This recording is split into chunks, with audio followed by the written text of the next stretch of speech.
Happy weekend and welcome to a quick Squiz Quiz of the election campaign so far. We're filling in for weekly wrap while we're on a couple of public holiday weekends over the next couple of weeks. So you've got me rather than a wrap of the week's events. We've got a quiz of the campaign's events instead, and we've got 10 questions for you to test your knowledge of everything that's happened so far, from the very serious to the very, very silly parts of running for office.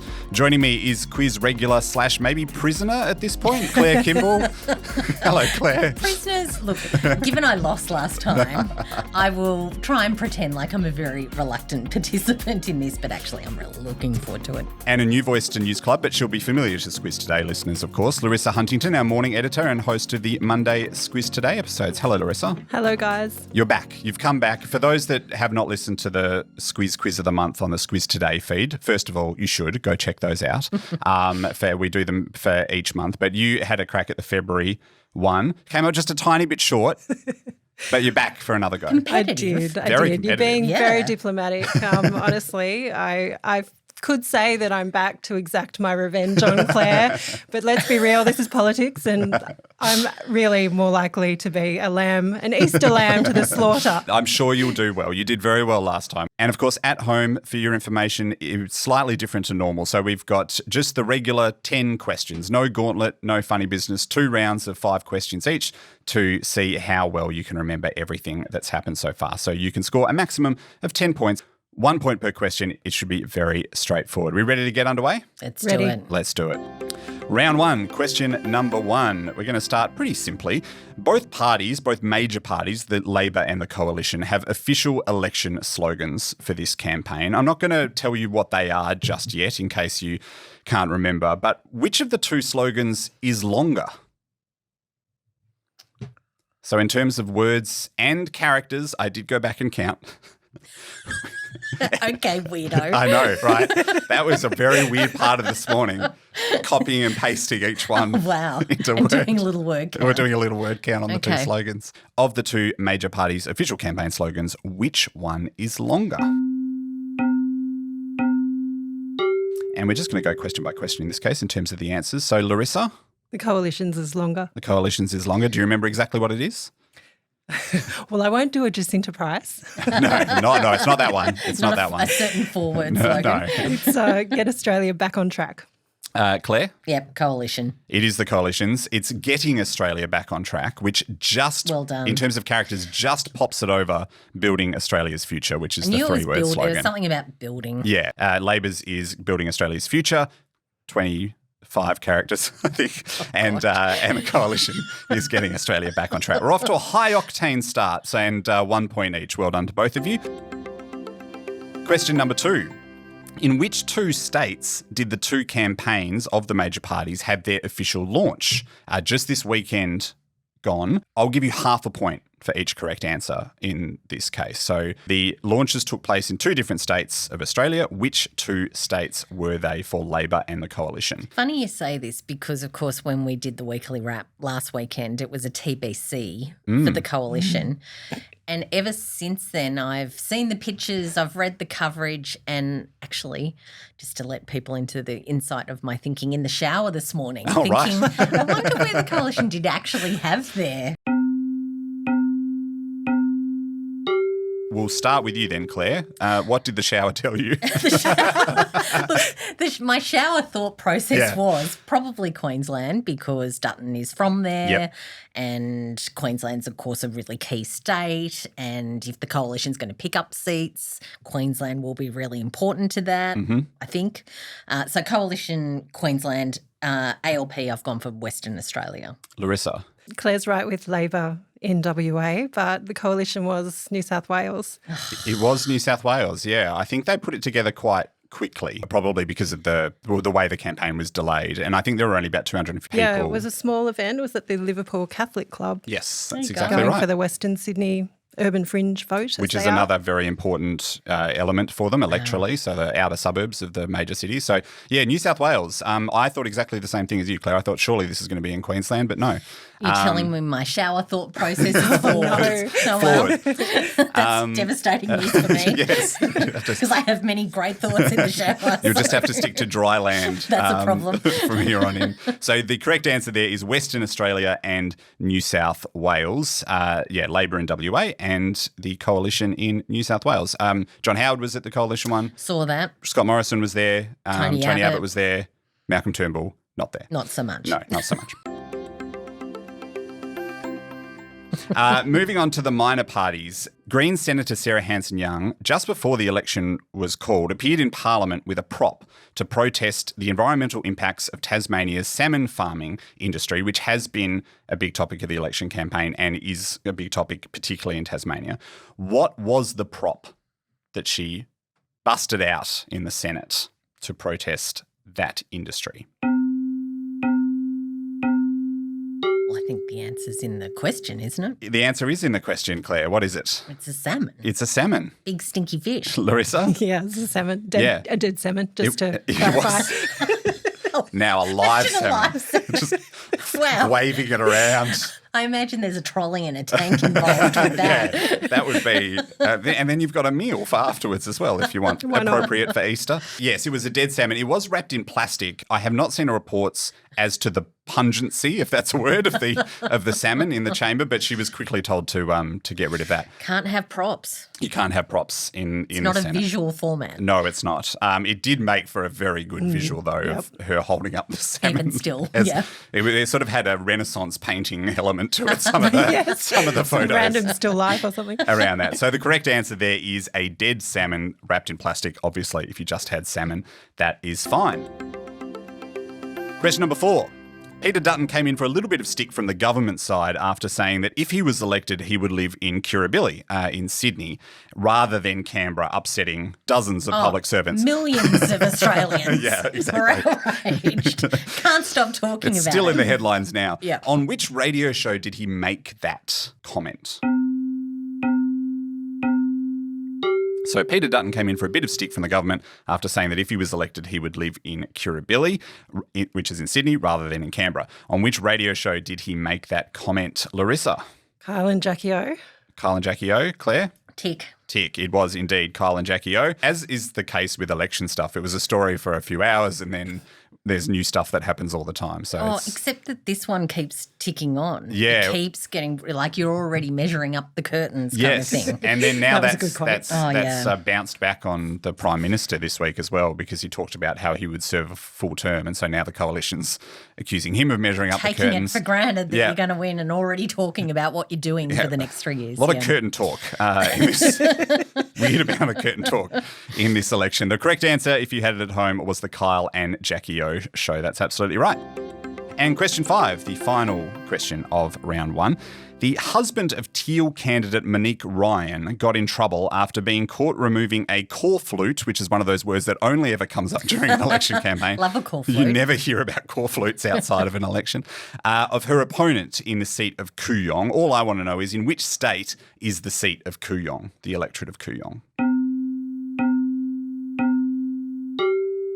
So easy. Oh, is it? You never know. This is the thing I learned doing trivia. One person's easy is another person's difficult. Claire, where is it? Where's Kooyong? Victoria. Victoria, Larissa. Yeah, Victoria. It is Victoria, absolutely right. So, yes, he got into a little bit of trouble for removing that corflute. You're not allowed to do that. And it was apparently in an appropriate spot in Kooyong. Kooyong was the seat that Josh Frydenberg used to hold, Yep. of course, the coalition treasurer from the last government, and it's one of those seats very, very much to watch. this Huge election. seat to watch at this election. Monique Ryan would probably be among, if not the most high profile of the so-called Teal candidates, I think. And it's a big seat. Josh Frydenberg, of course, was going to be the next leader, wasn't he, Claire? So they say. So they say. Yeah. And then not so much. So at the end of round 1, you should have a score out of 5. And by my count, Larissa has a perfect score of 5. Claire, 4.5. 4.5. Due to the coalition's launch and something about a shower. Should we just round that up? to 5? No, I'm very, you know me, I'm a harsh taskmaster. That's fine. Brutal, I think I called you last round. That's right. You did. It's a hard job. That's right. And then you tried to sneak a point back in as we were I telling told it you, up. I'm going to do what I'm going to do this. against you. All right, let's move on to round 2, and we'll start with question 6. Clive Palmer's newish party, depending on who you ask, Trumpet of Patriots, is also a part of this election campaign. What colour is prominent in all of its advertising material? If you've escaped this, I don't know how you've done it because it's everywhere, but his advertising material has a very prominent colour in it. What is that colour, Claire? It is yellow. Yellow. Like the bumblebee, the yellow and black. Yes, the yellow and black. The yellow is very strong in all of that, so that's absolutely right. Question number 7. This week just gone, the ABC held a leaders debate in its own studios, the first time it's hosted one in its own studios in a while. What I want to know is, in which decade did the ABC last hold a federal election debate in its own studios? So the last time the ABC held an election debate in its own studios, they've often hosted them sort of via the press club, haven't they? Or sometimes they're in the mix. They're in the mix, but they've largely been on the commercial networks over time. The last time was when? Larissa, I might go to you first.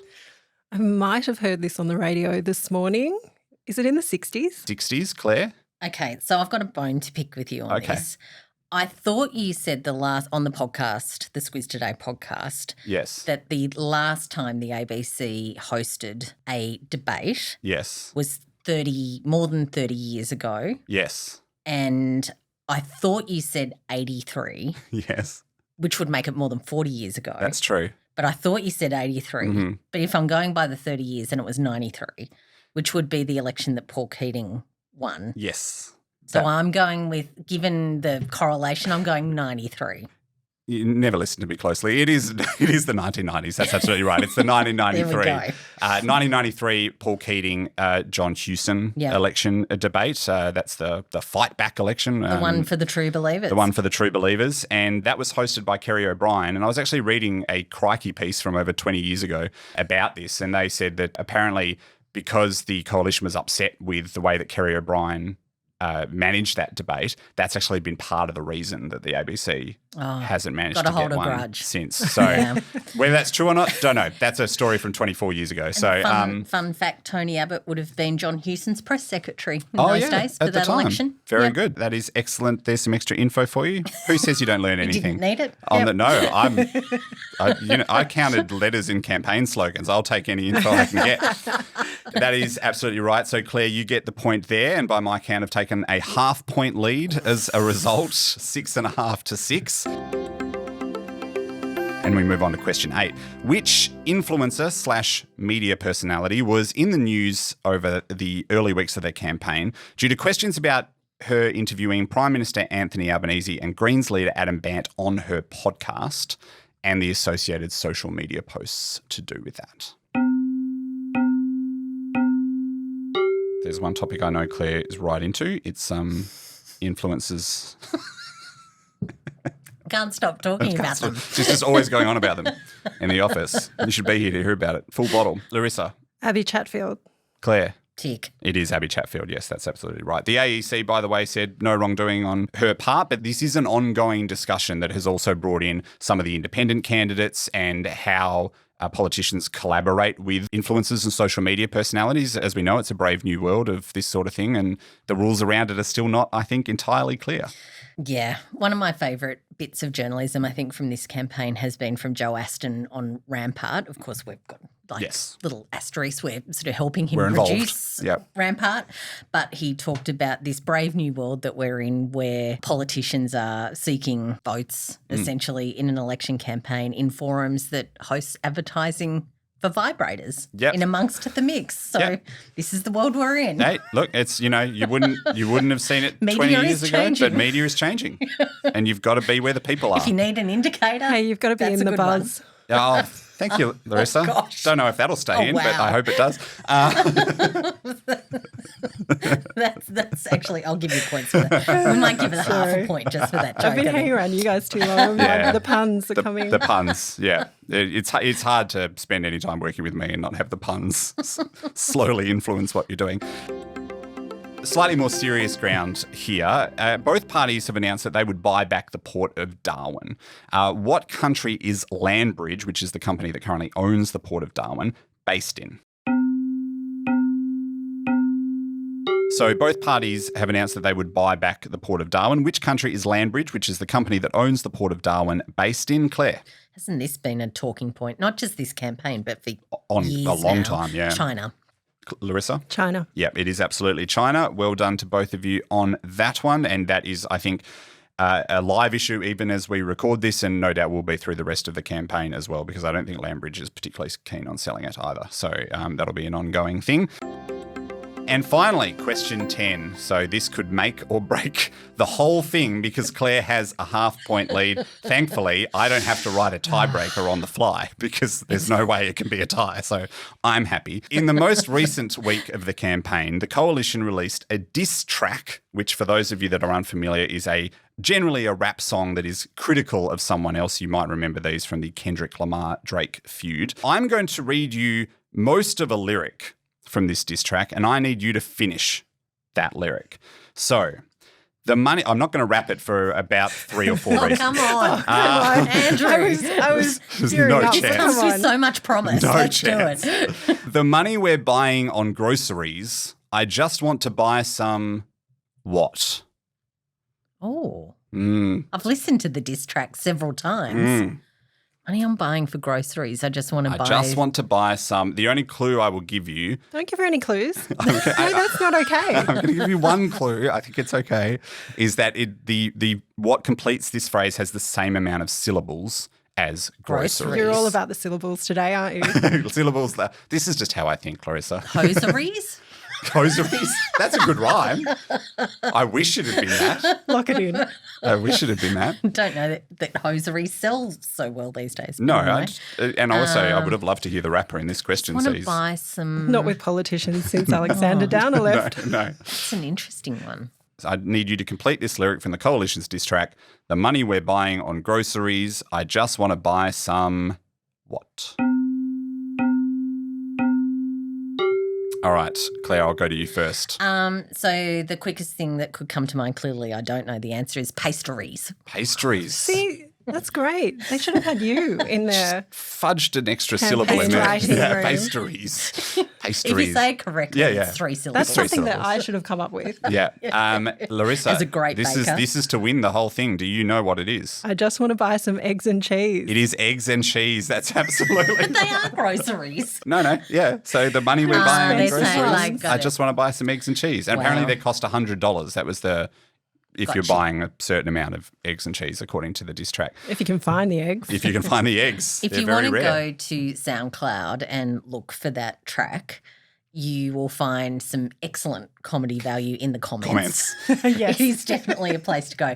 And probably my favourite bit about the diss track was that they actually wrap the Electoral Act disclaimer at the end Yes. of it as well, That's hilarious. Yeah. which is I didn't really stick good. around that I'll long. listen just for that.